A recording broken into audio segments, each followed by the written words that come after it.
பிரியமானவர்களே, இயேசு கிறிஸ்துவின் இணையற்ற நாமத்தில் உங்களை வாழ்த்துகிறேன். இந்த மன்னாற்றுடைய இந்த டெய்லி பாட்காஸ்டை கேட்கிற உங்கள் ஒவ்வொருவரையும் கர்த்தர் ஆசீர்வதிப்பாராக. சங்கீதம் 27:5 இப்படியாய் கூறுகிறது: தீங்கு நாளில் அவர் என்னை தம்முடைய கூடாரத்தில் மறைத்து, என்னை தமது கூடார மறைவிலே ஒளித்து வைத்து, என்னை கன்மலையின் மேல் உயர்த்துவார் என்பதாக. கர்த்தருடைய கூடார மறைவின் பாதுகாப்பு, shelter in the secret place of God's tent என்ற தலைப்பின் கீழ் இன்றைய மன்னாவை தியானிக்கப் போகிறோம். கர்த்தருடைய கூடாரத்தில் தங்குகிறவர்களுக்கும் அவருடைய சமூகத்தை தேடுகிறவர்களுக்கும் அவர் வைத்திருக்கிற ஒரு விசேஷித்த ஆசீர்வாதத்தையும் பாதுகாப்பையும் குறித்து மேற்குறிப்பிட்ட வசனம் கூறுகிறது. கர்த்தருடைய கூடாரம் என்பது இந்த இடத்தில் கர்த்தருடைய ஆலயத்தை குறிக்கிறது.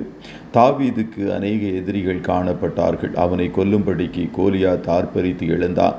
பின்பு சவுல் மற்றும் பெலிஸ்தியர்களும் எழும்பினார்கள். என் சத்துருக்களும் என் பகைஞருமாகிய பொல்லாதவர்கள் என் மாம்சத்தை பட்சிக்க என்னை நெருக்கினார்கள் என்று இதே சங்கீதம் 27:2 அவன் எழுதுகிறதை பார்க்கிறோம்.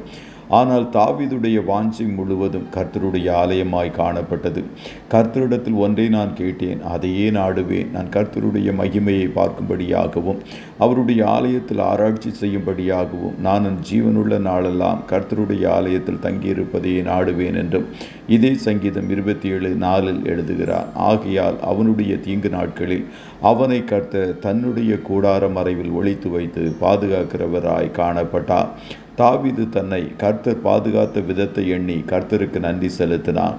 தன்னுடைய தலை சத்துருக்களுக்கு மேலாக உயர்த்தப்பட்ட வேளையில் அவன் மீண்டும் கர்த்தருடைய கூடாரத்தில் வந்து ஆனந்த பலிகளை இட்டு நன்றி செலுத்தி கர்த்தரை பாடி அவரை கீர்த்தனம் பண்ணினான்.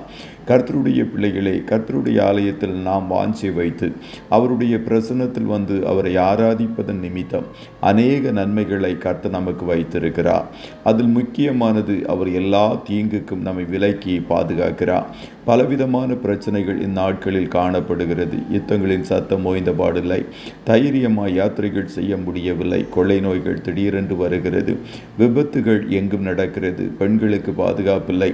சண்டாளர் உயர்ந்திருக்கும் போது, அதாவது இழிவான ஜனங்கள் ஆட்சி அதிகாரங்களில் காணப்படும் போது, துன்மார்க்கர் எங்கும் சுற்றி திரிந்து தீங்கு செய்வார்கள். மனுஷருடைய அகங்காரத்திற்கு அவர்களை உமது சமூகத்தின் மறைவிலே மறைத்து, நாவுகளின் சண்டைக்கு அவர்களை விலக்கி உமது கூடாரத்திலே ஒளித்து வைத்து காப்பாற்றுகிறீர் என்று சங்கீதம் 31:20 கூறுகிறது.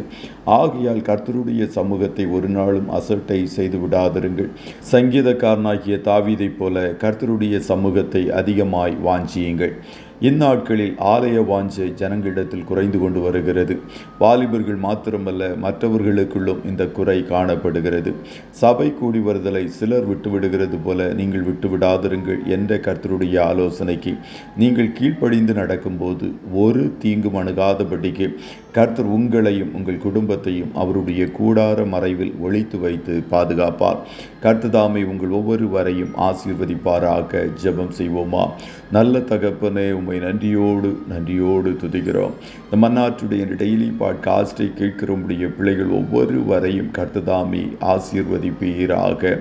ஆண்டவரே, உம்முடைய பிள்ளைகள் உம்முடைய சமூகத்தை அதிகமாய் நேசித்து உம்முடைய ஆலயத்தின் மேல் வாஞ்சி வைக்கும்போது நீர் அவர்களை ஆசீர்வதித்து உம்முடைய கூடார மறைவில் மறைத்து வைத்து கண்மணி போல காப்பேன் என்று வாக்கு கொடுத்தீரே, அதற்காய் கோடி ஸ்தோத்திரம். உம்முடைய பிள்ளைகள் உம்மை தேடுகிறவர்களாய் காணப்படுவதனாலே ஆலயத்தின் சம்பூரணத்தினால் ஒவ்வொருவரையும் நிறைவாய் ஆசீர்வதித்து உம்முடைய காயப்பட்ட கரத்திற்குள்ளாய் ஒவ்வொருவரையும் மூடி கண்மணி போல காத்தருளும்.